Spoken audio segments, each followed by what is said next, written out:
We watched history unfold Friday. Donald Trump is now the 45th president of the United States. Just hours after he took the oath of office, it was a full first day on the job with his first executive order aimed at Obamacare.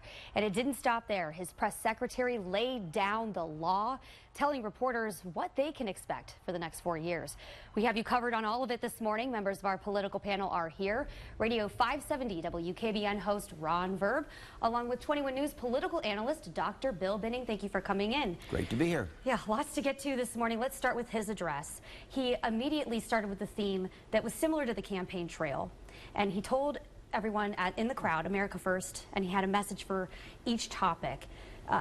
It seemed, like a typical rally, but on steroids. Did you think that that was something that was uniting for the country? Well, I'll tell you, first of all, you guys did a great job in coverage there. I thought it was absolutely excellent.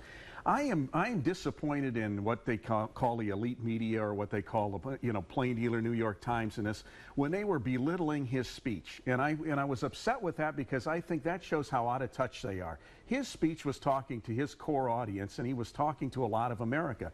I thought it hit home with me. It was inspiring to me. He was talking about what the problems have been over the years and how the power structure is just kind of out of touch with reality. So I don't think it was a dark speech or anything wrong with this speech at all. I found it very inspiring. But it wasn't a typical speech. It was a campaign speech. Right. It was not an inauguration speech where you're trying to unify, you're trying to uplift. He didn't do anything, any of that. He did what Ron said. He spoke to his supporters. He tried to assure them that he was going to do what he campaigned on, which is unusual for an inaugural address. But I think he's in a bad position in that the Republican establishment doesn't support him, the Democratic establishment doesn't support him. So I think he has to keep his people with him, otherwise they're going to run him out of town. So he knows that. Well, this is like an independent political movement. Let me ask you this, though. When he made the statement, and I think this touches base with Americans, Republicans and Democrats, when he said, people are tired of politicians, all talk and no action,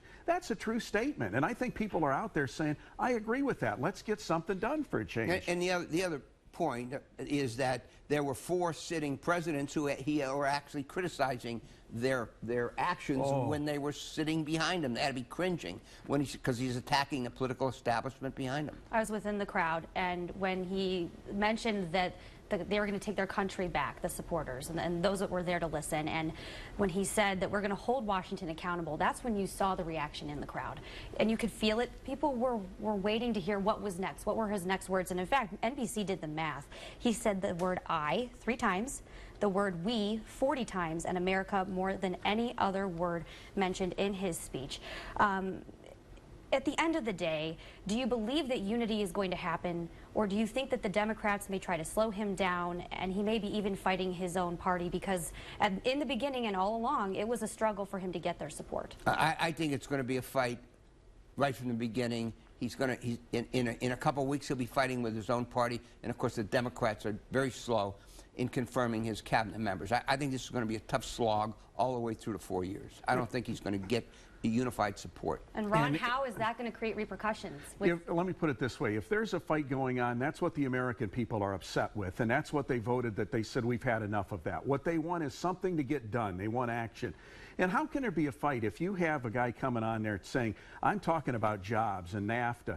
If you're a Democrat or Republican, aren't you for employing people in your district, getting jobs, making things happen? Isn't that something that you would think would unite people, or making health care better would unite people? I don't understand all these protests. Let's see what he can do. I think he's going on issues that will unite a lot of people, and maybe that they will rise to the occasion and go along with some of this for a change. Which is what he needs and hopes for if he wants to have success, but the political establishment is certainly going to try to block him. And when it comes to Obamacare, I think that's the first thing. Of course, he's getting to business on that. And I know businesses and just regular folks at home are waiting to see how does that affect our wallet. But the other headline I want to get to, this is going to carry over into Meet the Press. His first press conference with his new White House press secretary. Here's a taste of what they got. There's been a lot of talk in the media about the responsibility to hold Donald Trump accountable.